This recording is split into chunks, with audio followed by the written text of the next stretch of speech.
freut mich, heute hier sein zu dürfen. Ich bin der Franz, wie gesagt, ich bin der Gründer von noode. Ich werde kurz über mich, über meinen Werdegang sprechen, aber dann hauptsächlich über mein Startup und warum ich mein Startup jetzt also in 6 Wochen quasi von Österreich nach Kalifornien übersiedelt werde. Ich bin in Österreich geboren, aufgewachsen in einer kleinen Ortschaft nahe der ungarischen Grenze, genannt Unterrabnitz, hat gerade mal 650 Einwohner, schaut in etwa so aus. Es gefällt mir dort sehr gut, ich mag das dann generell, ich bin sehr gerne in der Natur, ich bin kein großer Freund von großen Städten und so komme ich auch zu dem Problem, das ich mit noode lösen möchte, weil am Land hast du kein schnelles Internet, in der Stadt hast du aber schnelles Internet. Ich bin aber gerne am Land und ich verstehe es auch, dass gewisse Leute, auch vor allem wenn sie einen Kinder kriegen zum Beispiel, sagen, okay, wir ziehen aufs Land oder ich bin zumindest am Wochenende am Land, weil es die Lebensqualität grundsätzlich, also ist schon sehr hoch, vor allem auch in Österreich. Und deswegen habe ich mich dem Problem angenommen und habe gesagt, okay, ich bringe schnelles Internet aufs Land. Wie will ich das machen? Ich habe noode gegründet und noode ist im Großen und Ganzen ein Funk-Internet-Provider, ebenfalls ist leider alles auf Englisch, aber das sollte kein Problem sein. Ein Funk-Internet-Provider, der ausschließlich extrem schnelle Internetanschlüsse verkauft und das vor allem nur im Stadtrand und im ländlichen Raum. Und, weil ich ja auf dem Weg in die USA bin, das Ganze halt in den USA. Das Ganze basiert auf einer Funkstation. Das ist eine Wireless Mesh Station und mit dieser Station, ist die Grundlage, um beim Kunden, beim typischen Besitzer eines Einfamilienhauses oder der typischen Familie, einen 100 Megabit pro Sekunde Internetanschluss zu ermöglichen. Das funktioniert so, dass die Station am Dach montiert wird, das ist ein Outdoor-Device und wird dann mit einem normalen Ethernet-Kabel, mit einem klassischen Indoor-Wi-Fi-Router verbunden. Das ist es an und für sich. Den Rest macht die Station selbstständig. Alle diese Stationen zusammen bilden dann eine spezielle Form eines vermaschten Funknetzwerks.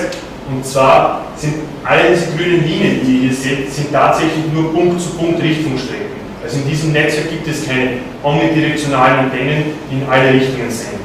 Das heißt, die Station richtet die Antenne auf benachbarte Stationen aus und erstellt so besonders weitreichende, besonders schnelle und besonders stabile Funkverbindungen. Auf der linken Seite hier seht ihr, wie der allererste Prototyp ausgeschaut hat. Ein ziemlich primitives Gerät, das zusammengewürfelt wurde aus Komponenten aus Deutschland, Polen, Kanada, weil es damals einfach, dass in Österreich diese Teile, die ich benötigte, gab es nicht, waren schwer zu bekommen.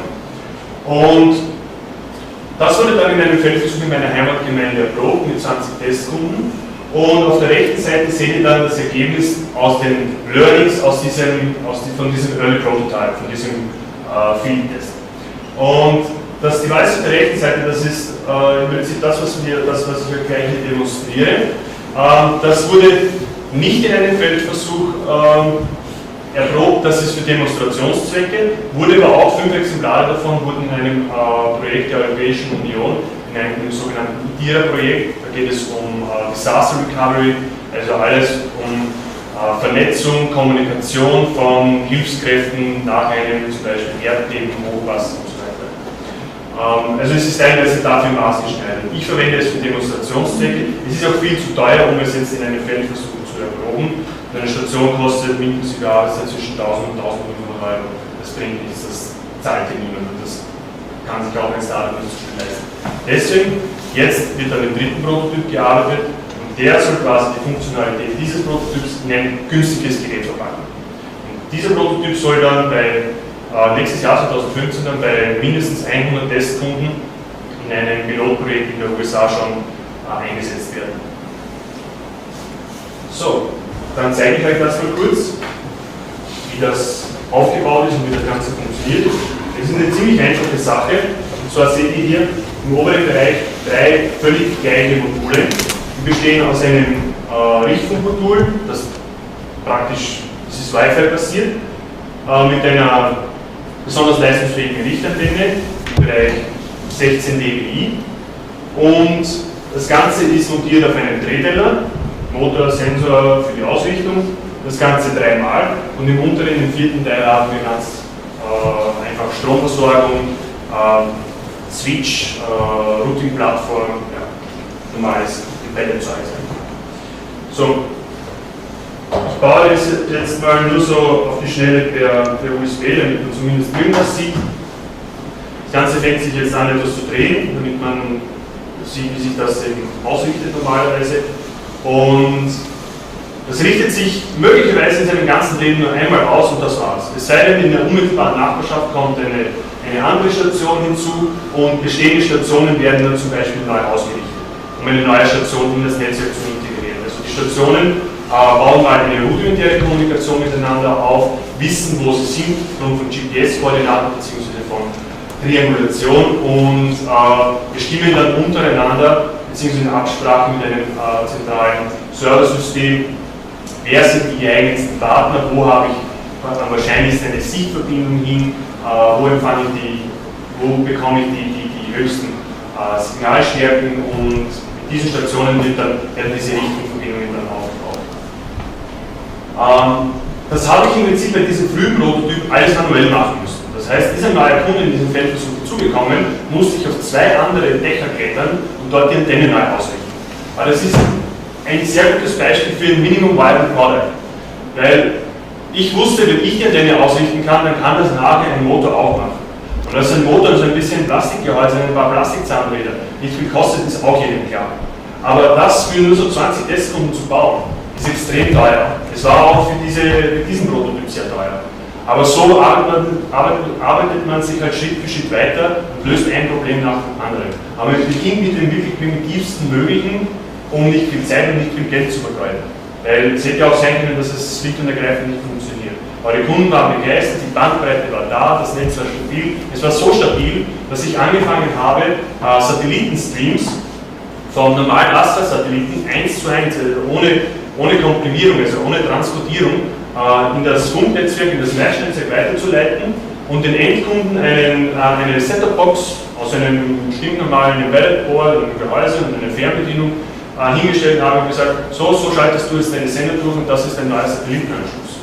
Und das haben ein paar Kunden getestet und ich muss sagen, ich habe dann bald darauf ein bisschen zu tun, also habe da in Wien ein paar, ich will jetzt keine Namen nennen, aber die typischen IPTV-Services in Wien hier ausprobiert und ich muss sagen, also da war von der Usability her, war ja meins traumhaft. Also die Dinge sind manchmal so kompliziert, ich verstehe nicht, wie diese Firmen das an den Otto-Normalverbraucher verkaufen wollen oder wie sie das schaffen. Ja. Online-Storage wurde dann noch angeboten, weil das Netzwerk bietet dieselbe Bandbreite in Up- und Download-Richtung, dynamisch, so wie man es gerade braucht, das ist recht praktisch, das heißt, wurde ein Server aufgesetzt, File-Storage, ein RAID-System, Benutzerkonten, Passwörter verteilt und jeder konnte da eben seine persönlichen Fotos hochladen und dort quasi ein Backup davon erstellen. Aber es geht sogar so schnell, das ganze Netzwerk, dass ich dort meine Videos hochladen kann und ich kann sie live von dort streamen. Das heißt, ich lade gar nicht mehr runter, sondern das ist mein Storage, das ist mein Primary Storage und nicht mein Backup-System. Das ist eben das Tolle, wenn das Netzwerk oder wenn mein Internetanschluss aus Sicht des Kunden so gut funktioniert. So, wie gesagt, das ist der ganze Zauber, das Ganze dreht sich 360 Grad, die oberen drei Module unabhängig voneinander und das ändert aber das ganze Prinzip, wie andere Outdoor-Mesh-Networks funktionieren und aufgebaut sind und ermöglicht diese hohen Geschwindigkeiten. Jetzt noch mal kurz im Durchlauf, wie das Ganze entstanden ist, so in der Timeline, damit ihr dann versteht, warum es mich sozusagen in die USA zieht und warum ich diese Entscheidung getroffen habe. Also das ganze Projekt ist schon relativ alt, die ersten Schritte wurden 2006 gemacht. Ich meine, ich bin Electronic Engineer von der Ausbildung her, habe aber damals meine Schulausbildung abgebrochen und habe mich dann hier mit 18 Jahren selbstständig gemacht, weil mir das Ganze zu langsam war. Ich wollte mehr machen, ich wollte mehr lernen. Ich bin auch der Typ, der selbstständig lernt. Also, und 1999 habe ich meine Eltern überzeugt, die erste Internet-Flatrate, die damals zur Verfügung stand in Österreich, zu kaufen. Und ich bin praktisch 1999 online gegangen und war seither nicht mehr offline. Und Und also ich bin es gewohnt, über Internet auch zu lernen. Und Dinge wie Wikipedia und YouTube sind ja dann erst später gekommen. Also ich finde das absolut faszinierend. Und ich bin absolut davon überzeugt, wenn man zum Beispiel Leuten in Afrika, Schülern in Afrika einen Internetzugang gibt, vielleicht nur den YouTube-Zugang, und der gibt den Suchbegriff dort ein und schaut sich Videos an. Also die bringen sich alles selbst bei. Die sind total wissbegierig, viel mehr als wir. Also das ist auch mein Traum, irgendwann in Zukunft dann mal in Afrika Internetanschlüsse zu machen. Aber das muss dann wirklich einen Bruchteil dessen kosten, was es für die Industrial Campus momentan geplant ist. Das ist eine relativ komplexe Technik. Okay, 2006 hat das Ganze angefangen, erster Prototyp, habe das Foto gesehen, dann dieses Gründen, diesen Micro-ISP in meiner Heimatgemeinde, die ersten 20 Testkunden, hat alles super ausgeschaut, habe dann eingereicht für den Burgenländischen Innovationspreis, habe den gewonnen als erstes Ein-Personen-Unternehmen. Rufnot war ja bis vor kurzem wirklich so eine One-Man-Show und ich kann jedem nur empfehlen, wenn ihr an einem Startup arbeitet, macht es nicht so wie ich, zu sagen, ich beweise mal was und dann kann ich auch andere davon überzeugen, so Einzelpersonen mit mir zusammenzuarbeiten. Sondern integriert andere Personen so früh wie möglich, schon in der Ideenfindungsphase quasi. Weil dann kann jeder leicht seinen Input geben, jeder fühlt sich wohler in diesem Team. Jetzt ist es so, es ist halt, ich bin nun mal der Gründer und jeder andere ist nun mal zwangsläufig mehr oder weniger ein Quereinsteiger. Das wird sich halt leider nicht mehr ändern. So ist es nun mal entstanden. Aber ich will jedem raten, es anders zu machen.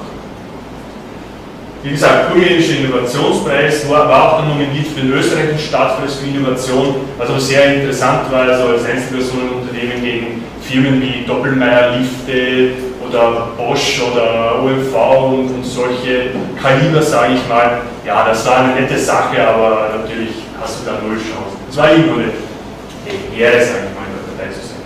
Ich habe dann 2009 ein Patent angemeldet. Habe da viel Geld investiert, vor allem in den internationalen Patentprozess.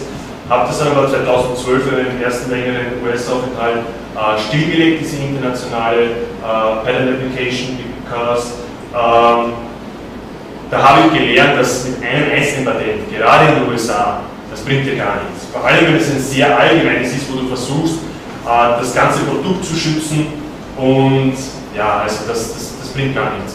Arbeite lieber Schritt für Schritt an einem Patentportfolio über kleine inkrementelle Verbesserungen. Du wirst, wenn du das Ganze von einem Prototyp zu einem serienreifen Produkt machst, fast bei jeder Idee stößt du an Probleme, dann suchst du nach vorhandenen Lösungen, die sind nicht gut genug oder du findest gar keine, arbeitest deine eigene aus. Und das ist dann genau die kleine, feine Innovation, die du dann patentieren kannst. So kannst du Schritt für Schritt ein Patentportfolio aufbauen. So wie es alle anderen in Telekommunikation und im Wireless-Bereich auch gemacht haben. Also wenn du das brauchst und das haben willst, dann musst du es so machen. Ein Patent bringt gar nichts, vor allem in so einer frühen Phase. Habe dann einige Jahre auch damit verbracht, Business Development für den österreichischen Markt zu machen. Damals war ich ja noch ein Austrian Startup oder ein angehendes Austrian Startup, sagen wir so fast, und wollte damals das als Turnkey Solution an Gemeinden verkaufen. Ich habe damals mit Gemeinden gesprochen, die sich selbst ein Fiber-to-the-Home-Netzwerk aufgebaut haben in Oberösterreich, und das wird angespeist von einem größeren Provider. Das Last Mile Network gehört der Gemeinde und das war's. Die haben das Problem des langsamen Internets in ihrer Gemeinde selbst gelöst. Ich dachte, okay, das ist ein gutes Modell. In meiner Station ist es noch einfacher, du musst nichts aufgraben, montierst die Station aufs Dach und das war's. Aber das Problem ist, mit Politik, mit Bürgermeister erzeugen, mit Gemeinderat erzeugen, das ist so ein langer Sales-Prozess, dass du wirst kaum einen Investor finden, der dir da einsteigt, sag ich mal. Der ist einfach viel zu träge ist, viel zu lange dauert und kannst es kaum kontrollieren. Dadurch, dass das dann nicht funktioniert hat und dass dann auch die Partner und Investoren in Österreich vor allem davon abgeschreckt waren, dass das so eine kapitalintensive Sache ist. Weil immerhin, wir entwickeln die Hardware, wir müssen sie produzieren lassen und das Ganze ist aber dann nur, die ganze Hardware-Geschichte ist nur ein Enabler für den Internet-Service. Und jeder sagt, ja, was ist jetzt ein Internetprovider oder Hardwareentwickler oder Hardwareproduzent oder Telekommunikationszulieferer? Aber für mich war das immer eine klare Sache, das ist ein maßgeschneidertes Ding. Ich habe mit existierenden Internetprovidern gesprochen, die wissen teilweise gar nichts damit anzufangen. Die verstehen nicht. Also man meint, sagen wir so, der größte österreichische Internetprovider, haben viele gesagt, du musst mit dem sprechen. Das ist ja genau das, was sie suchen, um das Internet am Land schneller zu machen. Aber so ist es nicht. Die setzen erstens mal nur auf standardisierte Technologien, ist ja verständlich. Und die haben mit Wi-Fi-basierten Mesh-Netzwerken ja überhaupt nichts am Hut. Und das macht keinen Sinn. Und so dringend sehen sie das Problem auch nicht, jetzt in Österreich mehr Revenue am Land zu machen. Die können ja in genug andere Länder gehen, in andere große Städte, dort Internetprovider aufkaufen und dort ihren Revenue machen. Also für die ist das nicht ein primäres Ziel, auch wenn sie jetzt hier ihr Headquarter haben, jetzt Österreich auch im Land so quasi zukunftstauglich zu machen. Was die Währung und so weiter sagt, das ist natürlich eine andere Sache. 2011 ist dann Rufnode tatsächlich ein Startup geworden. Vorher wusste ich gar nicht, was ein Startup und vor allem ein Internet-Startup ist. Habe dann zufällig bei meinem ersten Startup-Event hier in Wien, Startup Live, das erste Mal einen Startup-Pitch gemacht und habe den Event gewonnen und war total begeistert und habe gesehen, ja, diese Investorensuche und ein Scalable Business Model und Teambuilding und Lean Startup-Techniken und so weiter. Das hat mich so begeistert, dass ich gesagt habe, das ist es, das brauche ich, so muss Rufnode sein, um diese tolle Idee auf den Markt zu bringen und vor allem, dass man dann auch größer denken darf, wenn man sagt, okay, mein Kapital, man sagt immer, mein Kapital erlaubt es nicht groß zu denken, aber es ist ja dann nicht dein Kapital, du suchst dir Leute mit dem Kapital, du musst nur beweisen, dass du es drauf hast, dass dein Team es drauf hat, dass deine Technologie wettbewerbsfähig ist und dass Kunden das haben wollen. Deswegen müssen wir dieses Pilotprojekt in den USA noch aus eigener Kraft schaffen und dann ist der Weg auch offen zu den Investoren. Wir führen so jetzt schon die Gespräche, aber die jetzt davon zu überzeugen, gelingt vielleicht, aber es wäre ein total schlechter Deal. Also du würdest total viel von deinem Anteil verlieren. Ja, damals habe ich dann noch gesagt, okay, war es dann immer noch so eine österreichische Geschichte, aber schon Startup-orientiert, habe ich gesagt, okay, ich verkaufe es nicht an die Gemeinde, ich gründe einfach einen Internetprovider, wie es viele andere vor mir gemacht haben, verkaufe den Internetservice Gemeinde zu Gemeinde, Haushalt zu Haushalt, Haushalt für Haushalt quasi. Aber die österreichischen Investoren haben sich dann doch teilweise nicht drüber getraut. 2011 war auch noch nicht die große Zeit der Hardware-Startups. Viele Startup-Events konntest du dich nicht mal bewerben für einen Pitch auf der Bühne, weil ich gesagt habe, hey, wir sind ein Software-Event, nicht Hardware-Startups haben mehr oder weniger keinen Platz bei uns. Und so habe ich mich dann 2012 bei der Go Silicon Valley Initiative angemeldet, war dann 3 Monate dort, habe dann währenddessen auch den Prototyp fertig gebaut, weil eine irrsinnig anstrengende Zeit hin und her fliegen, Prototyp fertig bauen. Also da habe ich mein physisches Limit quasi ausloten müssen und habe es dann aber geschafft, die letzten 4-5 Wochen drüben den Prototyp neu zu haben, habe den dann hingestellt auf den Tisch und gesagt, das ist es, was wir machen, das verteilen wir auf die Hausdecke, bringen heißt Internet Access in die Small Villages. Und im Prinzip durch diesen Prototyp und natürlich auch mit ein bisschen Zufall, aber man muss den Zufall natürlich auch begünstigen, sage ich mal, habe ich es dann geschafft, eine persönliche Einladung bei Google Ventures zu bekommen. Das war sicher das Highlight auch am Ende meiner 3-Monats-Phase. Und das waren so Erfahrungen, wo ich gesagt habe, das fühlt sich hier für mich als Hardware-Startup oder als kapitalintensives Startup, fühlt sich das hier alles viel natürlicher an, sage ich mal. Natürlich ist die Konkurrenz riesig dort, auch in jedem Industriezweig im Silicon Valley. Aber die Gespräche mit den Investoren waren viel positiver, man konnte auch über größere Zahlen reden. Es hat niemand an irgendwelchen Kommastellen, an irgendwelchen Kalkulationen herumschrauben wollen, weil jeder gewusst hat, so, das ist ja eigentlich nur Daumen mal Pi, die Vision muss passen, das Team muss passen, das Produkt muss konkurrenzfähig sein, und die Kunden müssen das bezahlen, was du dafür verlangen willst. Ja, das war dann die Entscheidung, wo ich gesagt habe, okay, ich muss hier hin. Und habe damals auch zu Google Ventures gesagt, so, du, ich will dir keine europäischen Businesspläne zeigen, ich arbeite gerade daran, diese auf US umzuwandeln sozusagen, und ich will mit meinem Startup wiederkommen. Aber reden wir einfach über Allgemeines, so, was hältst du davon, wie siehst du die Marktchancen, ein bisschen auch was Google Ventures generell macht und so, aber es war eine total interessante Opportunity. Und dann war ich zurück in Österreich und habe so einen richtigen Durchhänger gehabt, weil ich ja unbedingt wieder in die USA wollte. Naja, wie finanzierst du das, wie machst du das? War eine ziemlich blöde Zeit, weil dann ist die Motivation wieder gekommen, und dann habe ich 2013 angefangen, ein richtiges Business Development für den US-Market zu machen und Telecommunication News lesen, Geschäftsabschlüsse von den großen Telcos lesen, Und alles, was man halt aus der Ferne machen kann. Und ich bin auch aber angefangen, aktiv Co-Founder in den USA zu suchen, mit meinen damaligen Kontakten schon neue Kontakte übers Internet aufgebaut. Da gibt es zum Beispiel in den USA auch eine Plattform, die heißt Co-Founders Lab. Da kann man so ein Matchmaking machen, wie so eine Partnersuche nur für Startups. Auch eine interessante Sache.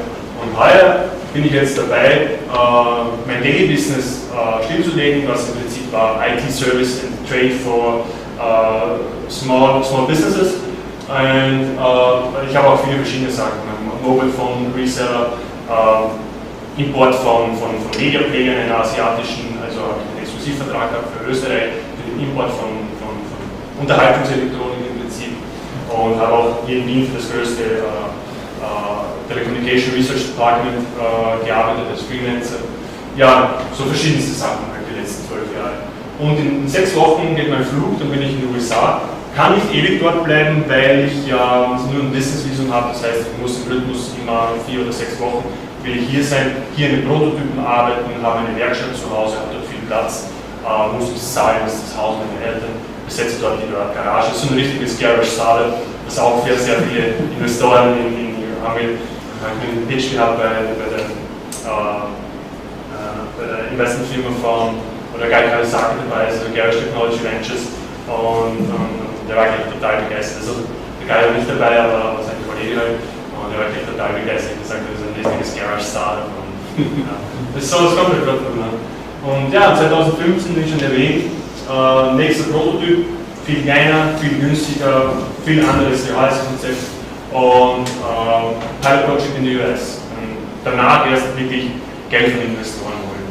Aber auch hier der Tipp, früh anfangen mit den Investorengesprächen, das Ganze etwas abklappern, Erfahrung sammeln damit. Und dann, wenn das dann in die heiße Phase geht, damit man die Kontakte hat, die Erfahrung hat, die richtigen Fragen stellen kann. Ja, das ist was ich euch vielleicht auf den Weg mitgeben kann. Aber wenn ihr noch Fragen habt, auch zur Technik vor allem, sicher alles sehr technikorientiert, aber beantworte ich gerne. Wow. Danke für eure Aufmerksamkeit.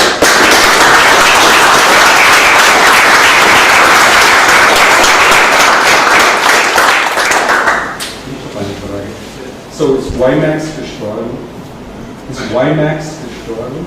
In Austria, ja. In Australia, for example, it's a hurt big, but in Österreich ist es gestorben. Es gab eine Firma in Burgenland. Ja, WiMAX Telecom. Genau. Ja, ja. My provider, my micro ISP, my hometown, lasts longer than most of the other ISPs in Burgenland. So I survived like 2 or 3 other ISPs with my micro ISP because I initially founded it back in 2006, now we're in 2014. And WiMAX Telecom, Funknet CC, and Parknet, all these 3 died in the meantime. All wireless ISPs, so wireless ISPs don't have a good foothold here in Austria. That's basically one of the reasons why. Yeah, but it's not just Austria. In the States, the WiMAX, they hit and it's all been broken up. Yeah, so it's not just about the technology, it's all about the product, how you advertise it, how you sell it, who's your customer. I asked somebody from Darson last year why, because they were big in it. They said the Chinese decided to go with another platform. Yeah, it shows you who makes the decisions these days. Yeah.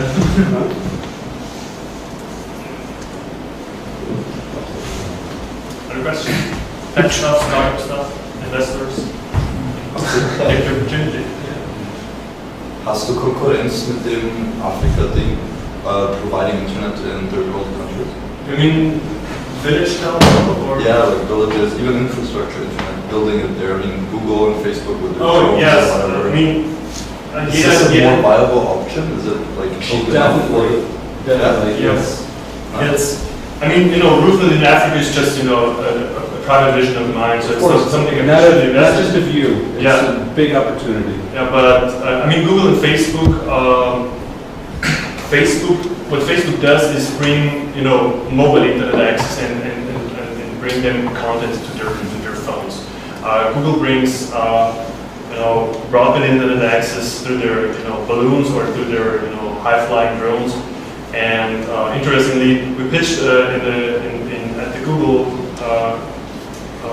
Google headquarters, we pitched an idea of flying mobile phone, cell phone stations on helium balloons just before they announced Google Loom. It was a really nice coincidence. And one of our mentors there at the start, it was like a startup live weekend, with called Startup Weekend in the US. One of our mentors was an aerospace engineer working at Google, and he's the project leader of Google Loom. So it was a really nice coincidence. And yeah, but I mean, it takes a few years until we can bring rooftop to Africa, and I don't see a big competition, because what we bring is really high-speed internet access, even in Africa, and they're bringing any kind of internet access.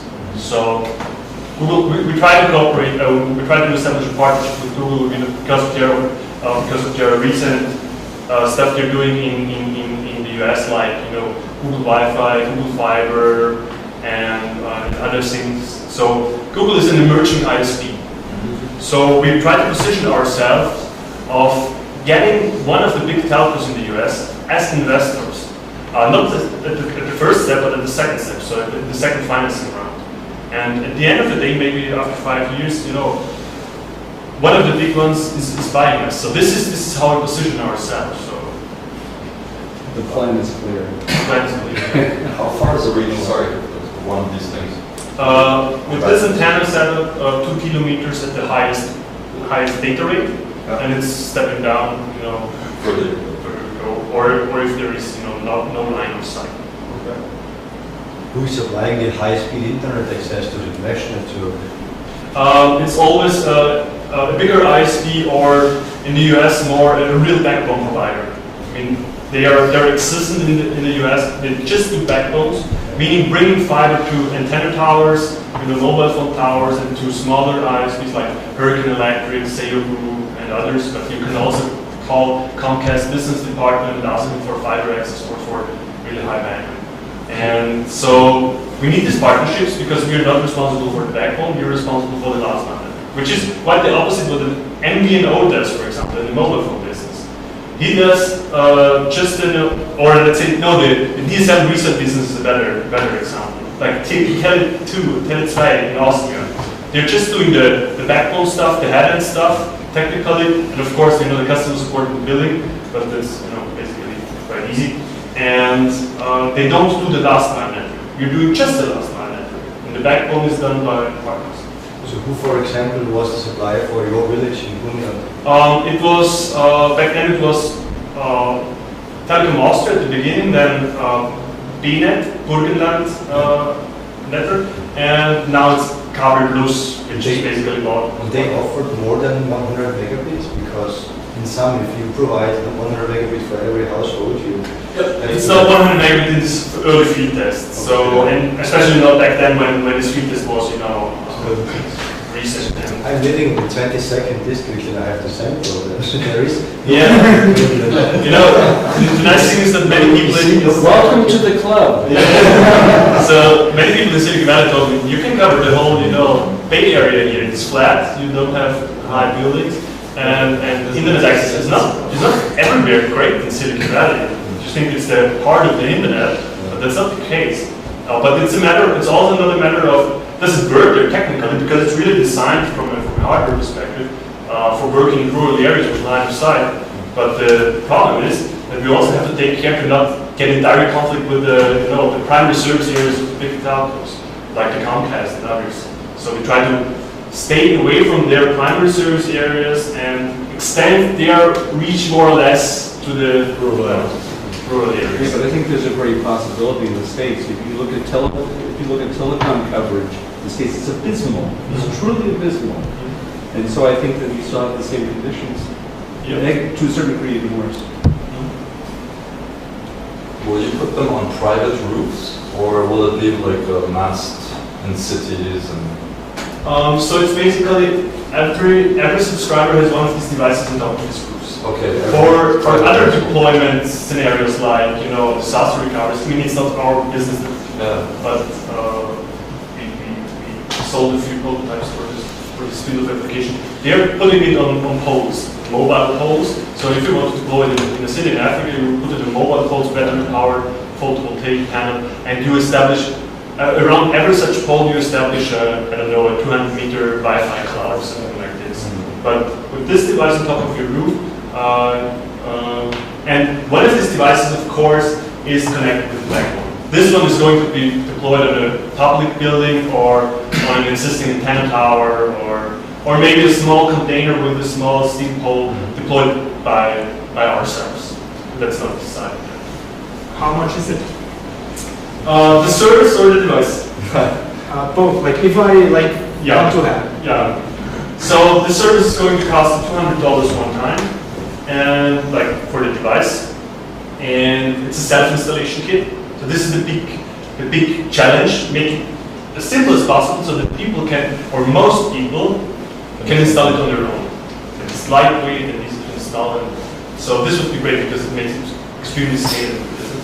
And you pay $40 to $50, something around this per month, for your 100 megabit per second internet access.